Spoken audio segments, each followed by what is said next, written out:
लोग पकड़े नहीं थे सर 2 दफा पकड़े उसमें 2 दफा उन्हें छोड़ दिया गया। अच्छा इसमें सारे सीसीटीवी कैमरे लगा चुके हैं। अंदर चोरी हुई है उसके चारों तरफ सीसीटीवी कैमरे लगे हुए हैं और हर रोड है जैसे मेन रोड है मैन बता रहे उसके सीसीटीवी कैमरे भी देखे जो निकलने की गलियां हैं इवन उन कैमरों मैं कोशिश करता हूँ तो यदि आप सिविल ड्रेस में जाएंगे और यदि मैं रेजिंग लाइन तक को पूरा प्रेजेंट रहा हूँ और बहुत सारी प्रोग्राम तो उसको लगता है मैं कुछ मतलब दोस्त आए तभी स्टार्टिंग हो जाए कहीं ना कहीं तो अच्छा नहीं लगता। अभी वर्तमान में कोई समस्या नहीं मैम आज की डेट में नहीं है, मैं अवेयर टू यू नहीं कल हो जाए शाम को कुछ पता नहीं होता। ठीक है। इनके बीच शिफ्ट वाले कौन है? डीएसआई कौन है? क्या नंबर उपलब्ध करा दो, कोई भी समस्या हो तो आप इनसे संपर्क करिए। नहीं मैं टच में रहता हूँ मैं पुष्पेंद्र जी आए प्रशांत तो लेकिन जेल में है।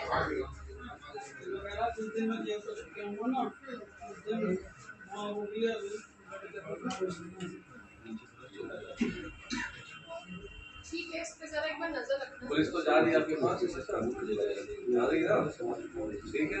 इनके घर पे हर 2 से 3 दिन शाम को जाओ बैठो थोड़ी देर और बातचीत करते रहो। इनके बीट सब इंस्पेक्टर कौन है? बीपीओ कौन है?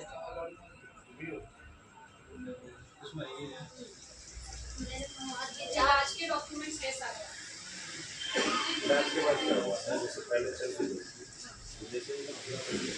मैडम की बातों से आप संतुष्ट हैं? जी संतुष्ट हैं। उनकी जो साजिश थी वो कुछ और थी।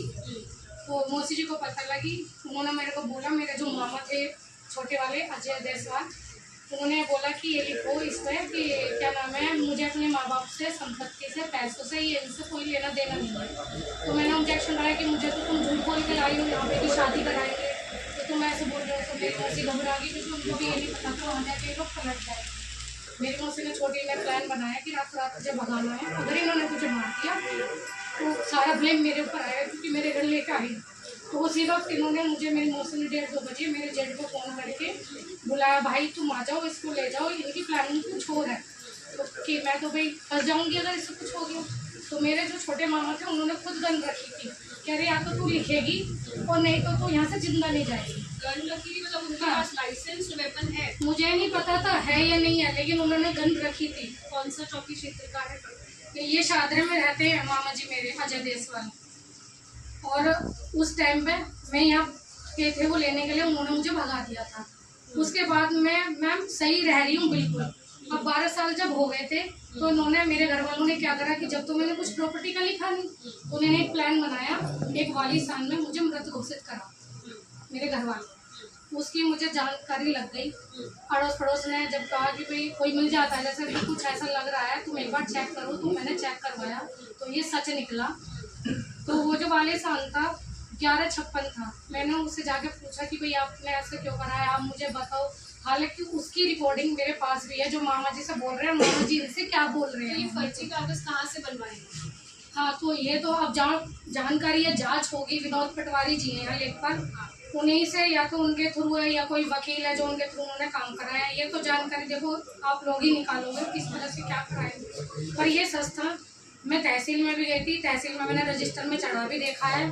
उसके बाद में इन्होंने यहाँ पे चौकी जो है लगती है अंदर में, चामुंडा चौकी, सोई सर थे, उससे पहले एक सर और थे, उन्होंने जो है 2 साल पहले केस जारी कर दिया, भाई लड़ाई झगड़े ऐसे करोगे तो हम तुम्हारी 16/7 जो लगती है वहाँ पे, तो उन्होंने मेरी लगा दी थी। हम दोनों परिवार की झगड़ हो गई भाई, उस टाइम पे चुनाव का भी मामला चल रहा था, तो उन्होंने वेबसाइट में मेरी फैमिली मैटर के लिए एक्चुअली 1 साल तक वहाँ पे लेकिन मेरा कुछ नहीं हुआ। उसके बाद इन लोगों ने फिर सोचा कि कुछ ना कुछ फिर नहीं बैठूंगी मैं इसी पे के साथ वहाँ पे गई गाजियाबाद। यहाँ मेरी कुछ नहीं हुआ था जब, तो मैं गाजियाबाद गई थी दुहाई में, तो इसी पे सर ने बुलाया। मम्मी ने खुद अपने मुँह से खुद बोल दिया था, जब ये छोड़ के चली गई तो हमने भी इसे मृत घोषित कर दिया।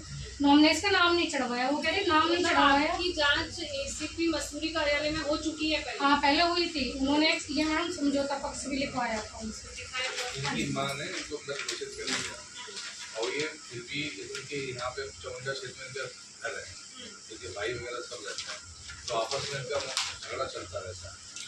और वो कह रही कि हमें इनको जानते नहीं है, हमसे अलग रहते हैं,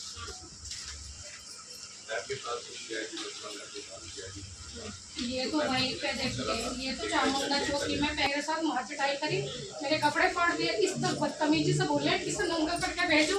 ये मैडम ये 12 तारीख की, अभी 12 अगस्त इन लोगों ने मेरी कोई कार्रवाई नहीं करी। ऐसे मैंने मुकदमा लिखने के लिए बोला था, इन्होंने मना कर दिया कि हम नहीं लिखेंगे। मैं SSP गाजियाबाद गई, वहाँ से मेरा प्रार्थना पत्र जारी हुआ।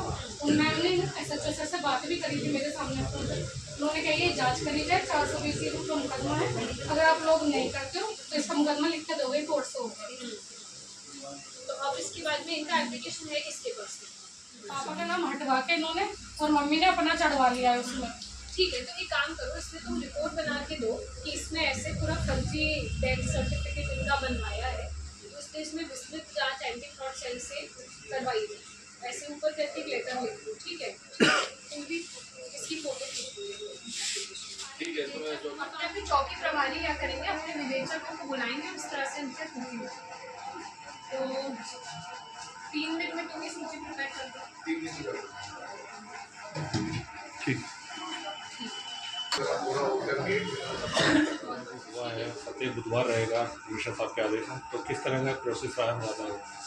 और जैसा कि आपको जानकारी है, कमिश्नरेट गाजियाबाद में CP सर के निर्देशन में ये एक इनोवेटिव स्टेप लिया गया है कि प्रत्येक बुधवार को सभी थानों पर वादी संवाद दिवस आयोजित किया जाएगा। 10 से 2 जो जनसुनवाई का समय है, उसमें जो अलग अलग वादी हैं, चाहे वो IGRS के वादी हैं या फिर किसी मुकदमे में वादी हैं या किसी और समस्या से परेशान हैं, उनको यहाँ पे बुलाया जाएगा थाने पर। और जो संबंधित विवेचक हैं, संबंधित चौकी प्रभारी हैं या संबंधित पुलिसकर्मी हैं, उनको भी बुलाया जाएगा और वादी का और पुलिस कर्मियों का एक संवाद स्थापित किया जाएगा। क्योंकि अक्सर देखा गया है कि वादी एक बार एप्लीकेशन तो दे देते हैं, FIR भी हो जाती है, पुलिस कार्रवाई भी करती है, लेकिन ये कम्युनिकेट नहीं हो पाता है वादी।